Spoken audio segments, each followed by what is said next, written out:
Jadi gini, saya itu kan selama ini adalah memang aktif selain sebagai politisi di PSI, itu memang lazim sebagai, ya kan latar belakang saya adalah cendekiawan kan, karena saya semula adalah dosen, akademisi, doktor di bidang komunikasi, dan saya biasa menyampaikan gagasan-gagasan saya melalui kanal YouTube saya, ya.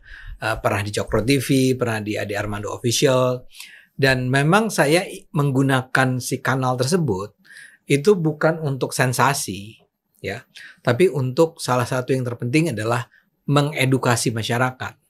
Dan kebetulan ya cukup banyak lah yang tertarik dengan materi-materi saya. Nah, saya kan bidangnya komunikasi nih, Bang Zul. Nah, kemarin itu memang kami berada pada posisi politik yang berseberangan dengan PDIP, ya, dengan Mas Ganjar dan kawan-kawan. Jadi kami itu, saya dalam hal ini kan saya PSI.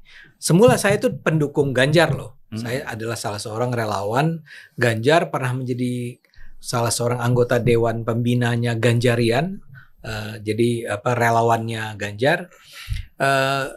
Tapi memang sejak lama saya sudah ingatkan, kalau PDIP ini tidak berubah gaya, ya, terlalu tanda petik merendahkan Pak Jokowi atau Pak Ganjar segala macam, dan menyerang pihak-pihak lainnya, itu saya sudah duga itu akan turun suaranya. Dan termasuk salah satu yang saya kritik adalah ketika pertandingan Piala Dunia U20. Yang ingin saya katakan adalah saya semula pendukung Ganjar, PDIP, tapi kemudian karena konteks ketika itu akhirnya PSI berpindah, tidak bisa, karena sebenarnya ditolak oleh PDIP, tidak bisa mendukung PDIP lagi, tidak bisa mendukung Ganjar lagi, dan kemudian mendapat clue dari Pak Jokowi agar mendekatlah dengan Pak Prabowo, jadilah PSI mendekat ke Prabowo, dan kami menjadi bagian dari pendukung Prabowo, termasuk saya. Nah, tapi pada saat yang sama, selain sebagai politisi, tadi saya katakan, saya menggunakan kanal YouTube saya untuk mengedukasi masyarakat. Nah, pada sekitar bulan September tahun lalu itu, saya melihat ada sebuah video yang ketika itu menyerang kubu Megawati. Ya, di situ digambarkan bahwa kubu Megawati itu atau Ibu Megawati itu marah-marah gara-gara Kaisang masuk PSI. Ya. Marah-marah kepada Ganjar, kepada Mas Hasto, kepada Pak Budi Gunawan, ya. Kepala BIN. Memang dia tidak menggunakan, tidak disebut Megawati gitu ya. Dia gunakan ada sebuah kayak nama samaran gitu. Tapi semua orang kalau kita ikuti politik Indonesia tahulah ini adalah yang dimaksud Megawati, yang dimaksud adalah Ganjar. Nah, itu saya ungkapkan. Tapi dengan sembari di video tersebut saya ingatkan bahwa video semacam ini nggak bisa dipercaya. Ya, kenapa? Karena nggak ada sumbernya. Nah, buat saya sebagai orang komunikasi, saya harus ingatkan bahwa di dalam pertarungan politik ini lazim nih ada hoax-hoax semacam ini.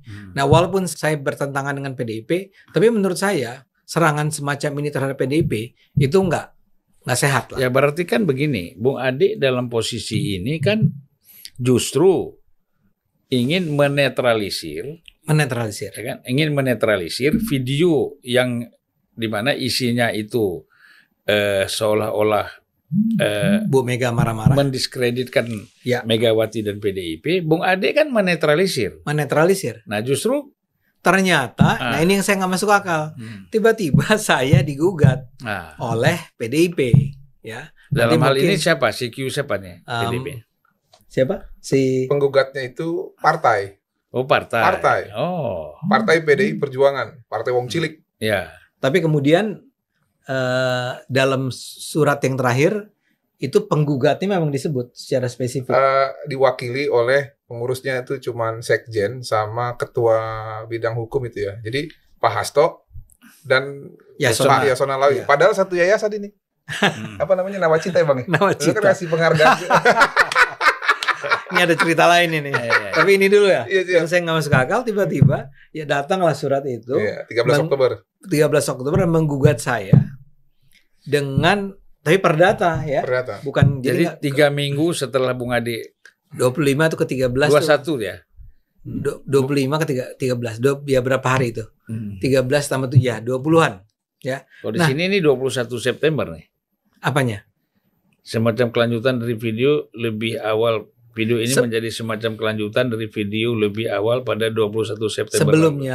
Sebelumnya tuh ada, ini kalau kronologinya mula-mula ada sebuah video 21 September. Ya, video tentang Kaisang masuk PSI. Nah, kemudian pada tanggal 25 atau 24 itu ada video berikutnya yang menggambarkan Megawati marah-marah. Nah, saya bilang, tadinya saya tertarik kan, betul nggak sih Megawati marah-marah? Tapi setelah saya nonton videonya, saya simpulkan, enggak, ini sih kita tidak bisa andalkan, nggak bisa dipercaya lah. Nggak ada faktanya. Nggak ada faktanya, nggak bisa diverifikasi. Karena itulah saya sampaikan. Nah, lucunya PDIP yang tadi dikatakan oleh Bung Martin adalah Pak Hasto, wakilnya Pak Hasto dan Pak Yasona, itu menggugat saya perdata ya, tapi jadi nggak ke polisi. Itu dengan nilai 201 miliar 350 juta rupiah. Itu yang saya nggak paham. Enggak, dasarnya apa menuntut itu? Silahkan.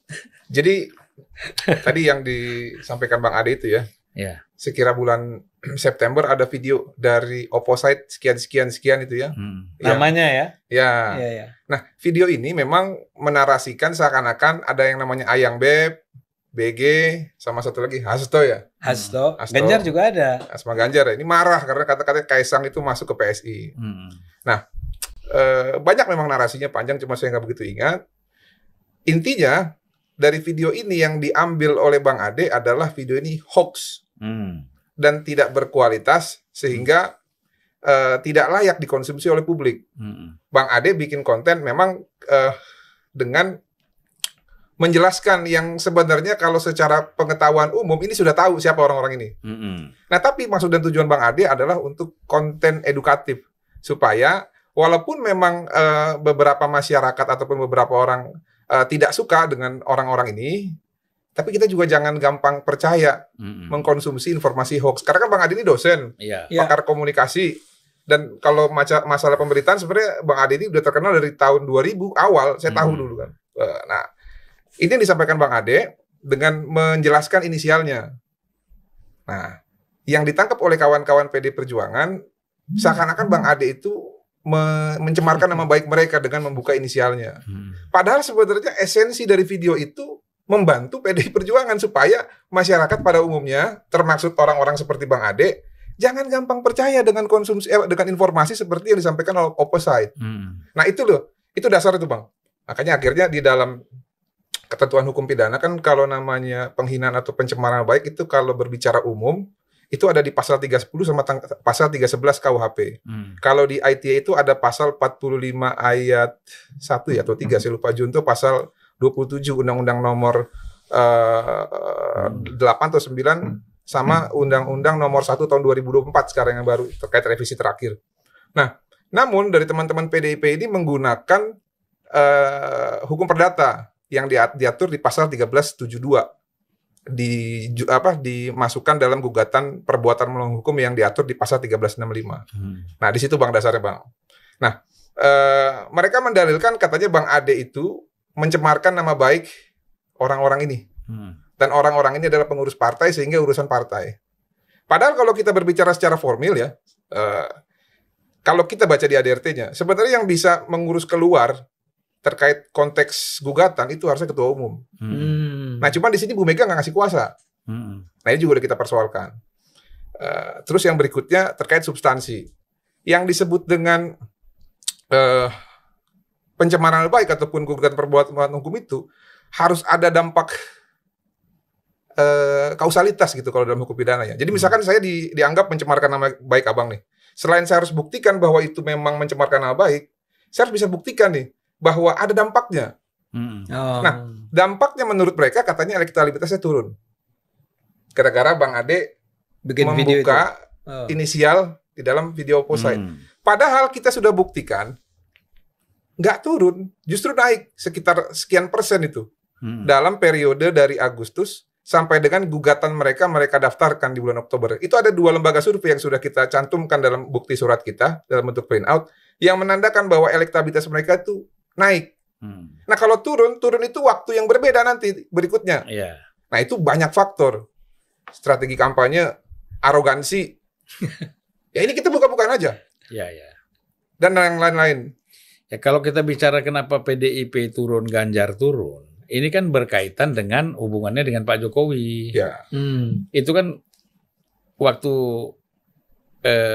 PDIP, Bu Mega dan Ganjar itu masih intim dengan Pak Jokowi, tentu kan elektabilitasnya naik karena orang yang Pak Jokowi kan popularitinya kan 85%. Kotel efek, Bang. Nah, jadi itu masuk ke Ganjar kan gitu. Dan PDIP. Begitu mereka itu berseberangan dengan Pak Jokowi, tentu para pendukung yang suka kepada Pak Jokowi mundur. Betul. Nah, jadilah dia ambles kan gitu. Nah, coba yang disayangkan begini, Bang. Jadi longsor. Saya tambah sedikit ya. Yang disayangkan tuh begini. Kemarin itu ketika mereka gugat, makanya terpaksa kita gugat balik nih. Kawan-kawan yang mewakili PDI Perjuangan ini langsung membuat press release dan seakan-akan prejudice nih. Dengan menggugat langsung buat statement ke publik seakan-akan Bang Ade ini sudah pasti salah gitu loh. Nah, ini kan juga nggak benar dong. Kalau memang mau kita berbicara hukum ya buktikan di persidangan, jangan prejudice. Akhirnya kemarin ketika saya lihat di media kan, waduh, kok bisa begini saya bilang. Kebetulan pemberitaannya ya. Ya, kebetulan kita kan juga ada jaringan yang concern terhadap kebebasan berbicara ya. Saya ketemu yang namanya Mbak Francine, ketemu teman-teman yang lain, ada Christian Otomenten, ada Bang Sabaradin Utahayan. Kita sepakat bentuk tim advokasi solidaritas rakyat. Nah, ini semua jujur nggak dibayar, 0 rupiah, kita pro bono, kita kolektif aja. Kalau ada uang ya kita nanti ganti-ganti traktir makan, ongkos sendiri, alamat kantor saya pakai kantor saya, surat saya pakai surat saya, kopi surat, bahkan segala macam kita musyawarah lah. Karena nanti kalau Bung Adi sudah dilantik sebagai anggota DPR, itu bisa dikembalikan. Oh enggak, memang nggak ada tujuan itu. Yang penting Bang Adi amanah aja nanti. Nah, tapi kan kalau dia mau ajak makan lagi dia yang bayar kan boleh. Nah, sekarang kan kadang-kadang juga kita makan bareng juga. Dan dia yang bayar. Nanti Bung Adi yang bayar. Nah, akhirnya kita sepakati selain kita hadapi gugatannya Bang, kita juga meminta pertanggungjawaban juga dengan menggugat rekonvensi. Karena nggak boleh dong. Belum putus kok udah prejudice gitu loh. Nah, ini lagi kita uji. Nah, sayangnya dari beberapa persidangan ini ya, dari proses mediasi, ini kan sebenarnya kan kalau kita berbicara di SEMA 2016, setiap penggugat itu SEMA tuh apa? Surat edaran Mahkamah Agung. Jadi sekarang itu Bang, kalau kita berperkara perdata di pengadilan, itu pasti sebelum masuk pokok perkara, setelah pengecekan para pihak, itu akan diupayakan dulu yang namanya mediasi. Nah, di SEMA itu saya lupa pasal 12 atau pasal 14, setiap penggugat yang menggugat atau prinsipal itu diwajibkan hadir, Bang. Bang Ade ini hadir terus. Pagi-pagi. Iya. Nah, tapi yang sebelah sono nggak pernah hadir tuh, katanya sibuk banget. Udah gitu ya, sorry ya. Kuasa hukumnya sih datang. Iya, maksudnya kan ini prinsipalnya. Seharusnya 3 orang ini kan. Nah, yang lainnya ya nggak datang sampai dengan proses mediasi selesai. Karena kan 30+30. Akhirnya mediator ini sampai pusing. Ya sudahlah, berarti lanjutlah ke pokok perkara. Nah, ini kita sudah masuk ke tahap pemeriksaan saksi atau pembuktian. Kemarin jawab-jinawab juga udah kita jawab semua. Kita patahkan dan kita hancurkan semua dalil-dalil mereka ini. Cuman yang kami sesalkan adalah kenapa kok seperti kemarin minggu lalu ya, katanya mau menghadirkan saksi, taunya saksinya nggak ada. Tapi nggak apa-apa, itu kan menunjukkan bahwa pembuktian mereka lemah.